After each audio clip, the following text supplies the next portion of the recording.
എന്റെ കൺഫർമേഷൻ ശരിയാക്കാം. ഇനിയൊന്നും പേടിക്കണ്ടോ, ഞാനില്ലേ. കംപ്ലീറ്റ് എസ്റ്റേറ്റ് ഗ്രൂപ്പിന്റെ ഭരണം ഞാനായിരിക്കും അടുത്ത് തന്നെ. ചിലപ്പോ കമ്പനി തന്നെ വിഴുങ്ങില്ല. കമ്പനിയും ക്രമത്തിൽ എന്റെ കയ്യിൽ വരും. ചെയർമാൻ ആരോഗ്യമില്ല, അദ്ദേഹം സ്വസ്ഥമായിരിക്കും. മകള് കമ്പനി നടത്തും. മകള് മാത്രാണോ? നീ ഊഹിച്ചു അല്ലേ? ശരിയാവും. ചെയർമാൻ എന്നെ നേരത്തെ അപ്രൂവ് ചെയ്ത് കഴിഞ്ഞു. മകളോട് ഹെട്ടിയാതെ അകന്നു മാറി ബഹുമാനത്തിൽ നിൽക്കാനിപ്പോൾ. വീഴണം വീഴ്ത്തണം എന്ന് തോന്നുമ്പോ ടെക്നിക് മാറ്റും. എന്താണോ മിഴിച്ചു നിൽക്കുന്നത്? സമയം വരുമ്പോൾ ശബ്ദത്തിലൊരു വിറ, തളർന്ന ശരീരം. അരുത്, ഒന്നും ഉണ്ടായിട്ടല്ല. ഞാൻ സ്നേഹിക്കുന്നു എന്ന് പറയാനുള്ള അവകാശം എനിക്കില്ല. പക്ഷെ സത്യമാണ്. അസ്വസ്ഥമാണ് എന്റെ മനസ്സ്. തെറ്റിദ്ധരിക്കാൻ എളുപ്പവുമാണ്. പണത്തിലും സ്ഥാനമാനങ്ങളിലും കണ്ണുവെച്ച് അടുത്തുകൂടി ഒരുത്തരാണോ തെറ്റിദ്ധരിച്ചാലെന്ന് ഭയന്ന് ഉള്ളിലുള്ളത് പറയാതെ ഇത്ര നാൾ ഞാൻ ഒതുക്കി. ഇനി എനിക്ക് വയ്യ വാസ്നി.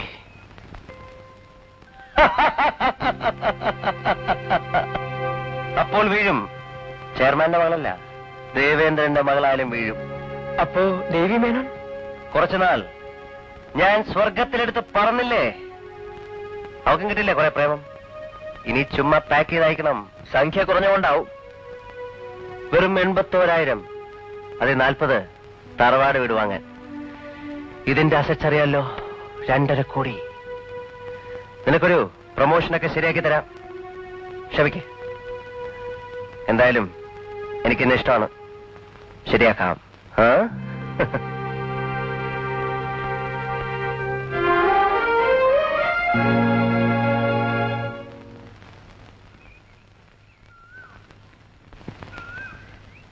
വീട് ഒഴിയാനുള്ള കടലാസ് വന്നു.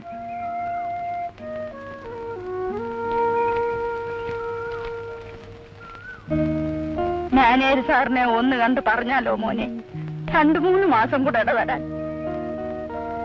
അടച്ചുറപ്പുള്ള ഒരു മുറി കിട്ടാതെ ഞാൻ ഈ പെമ്പിള്ളാരെയും കൊണ്ട് എവിടെ പോവും? മാനേജർ സാറിന് ജോലിന്ന് വെച്ചാൽ പ്രത്യേക സ്നേഹമായിരുന്നു. മാനേജർ ഒപ്പിട്ട ഓർഡർ തന്നെയാണ് തമ്മച്ചി.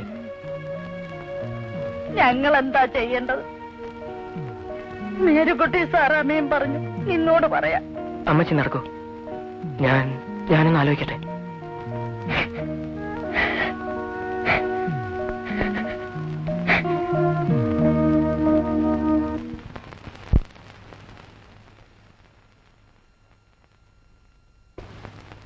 ബംഗ്ലാവിന്റെ താക്കോല് ഓർഡർ കിട്ടി.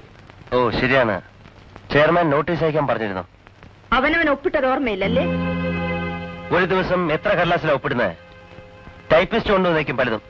ശരി, ഞാൻ അടുത്ത ദിവസം ലീവ് എടുക്കാം. ട്രാൻസ്പോർട്ട് സ്റ്റാൻഡിലേക്ക് ഞാനും വരാം. ഒരു ദിവസം ലീവ് എടുത്താ പോരാ, ഒരാഴ്ചയെങ്കിലും വേണം. അത് ഞാൻ പിന്നെ വരാമെന്നേ. പെട്ടെന്ന് അങ്ങനെ ഓടി വരാൻ പറ്റും. ഇവിടുന്ന് ഉത്തരവാദിത്തമുള്ളൊരു ജോലിയില്ലേ എനിക്ക്? വല്യേട്ടൻ പറഞ്ഞിട്ട് വീട്ടുകാരും നാട്ടുകാരും ഒക്കെ അറിയും. അച്ഛൻ അവരോടൊക്കെ പറഞ്ഞിരിക്കുന്നത് 2 ആളും കൂടി വരുമെന്നാണ്. ശരി, സൗകര്യം പോലെ പോകാം. ഞാനിവിടെ നിന്നോളാം. അതിന് നിയമ തടസ്സമില്ലല്ലോ. ആളുകൾ എന്ത് വിചാരിക്കും? ചെയർമാൻ അറിഞ്ഞ എന്ത് തോന്നും? അദ്ദേഹം ഇപ്പോൾ ഒന്നും വിചാരിക്കില്ല. എല്ലാവർക്കും കുറച്ചൊക്കെ അറിയാം. അപവാദം ഭയപ്പെടേണ്ടത് കൂടുതൽ പെണ്ണുങ്ങളല്ലേ? ചെയർമാനോട് ഞാൻ പറയാം. വേണ്ട. ശരി, വരൂ.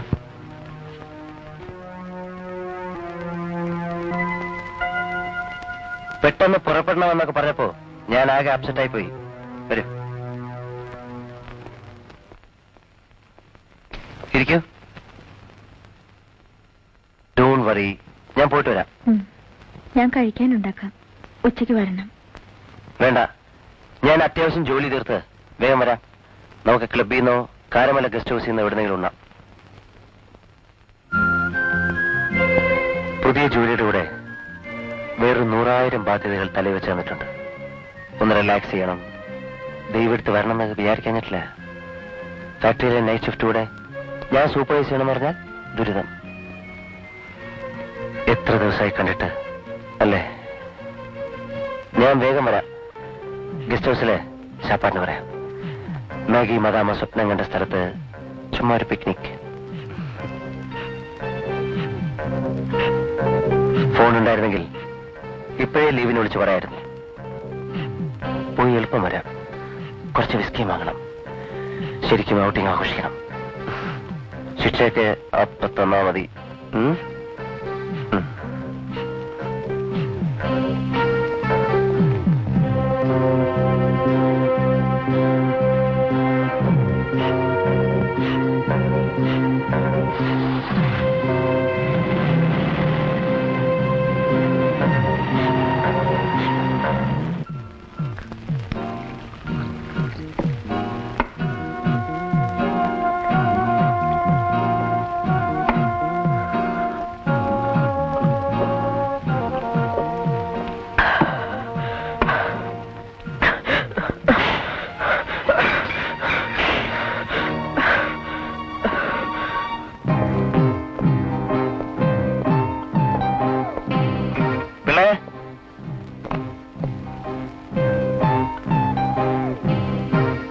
ചന്ദ്രനെ വിളിക്കൂ. ലീവാണ്. ലീവ് ലെറ്റർ മേശപ്പുറത്ത് വെച്ചിട്ടുണ്ട്.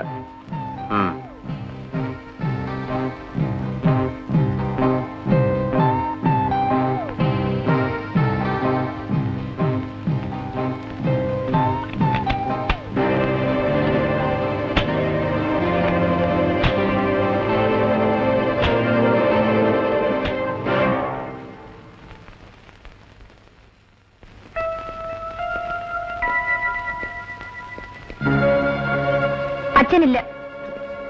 എനിക്ക് വാസന്തിയോടാണ് സംസാരിക്കാനുള്ളത്. Get out. ഓഫീസ് ടൈമിൽ കുടിച്ചു കയറി വന്നിരിക്കുന്നു. ഞാൻ ആദ്യമായിട്ടാണ് കുടിക്കുന്നത്. ജീവിതത്തിൽ ആദ്യം.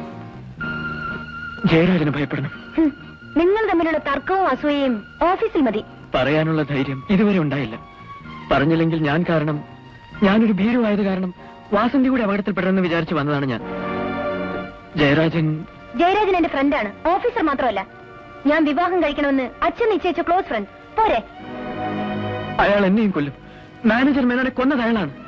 ഞാൻ സാക്ഷിയാണ്. ഞാനും ജോണിയും സാക്ഷി. പുറത്തറിയാതിരിക്കാൻ ജോണിയെ കൊന്നു. ഇനി എന്നെയോ? അതിനു മുമ്പ് ഒരു ശവം കൂടി വീഴും. ഞാൻ പറഞ്ഞുതരാം. മിസസ് ദേവി മേനോൻ. ദേവി മേനോൻ വന്നപ്പോ പത്മ പോയി. പ്രേമം. ദേവി മേനോന്റെ കയ്യിൽ കിട്ടാൻ പോകുന്ന 82,000 പ്രേമം. ഭ്രാന്ത് പറയരുത്. വലിയ സ്വത്തിന്റെ അവകാശിയോട് പ്രേമം കാണിക്കാൻ ധൈര്യമില്ല. പക്ഷേ കല്യാണം ഉറപ്പായാൽ ദേവിയുടെ ശവം വീഴും. അതും ആത്മഹത്യയാണെന്നേ പുറത്തറിയൂ. വിശ്വസിക്കാൻ പ്രയാസം തോന്നും. അതവന്റെ അഭിനയത്തിന്റെ മിടുക്ക്. ജയരാജനും ജോണിയും ഞാനും കൂടിയാണ് കമ്പനിയുടെ പണം തട്ടാൻ നിശ്ചയിച്ചത്. അതെ, ഞാനും. ആസൂത്രണം മുഴുവൻ മഹാനായ ജയരാജന്റെ.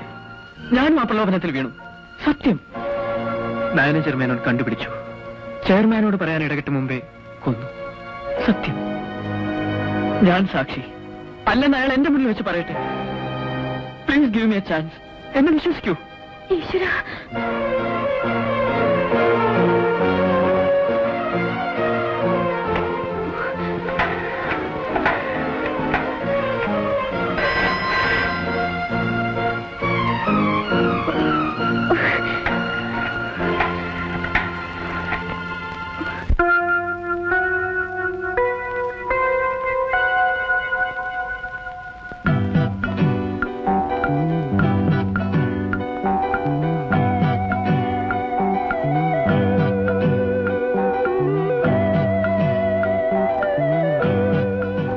വിശക്കുന്നില്ലേ?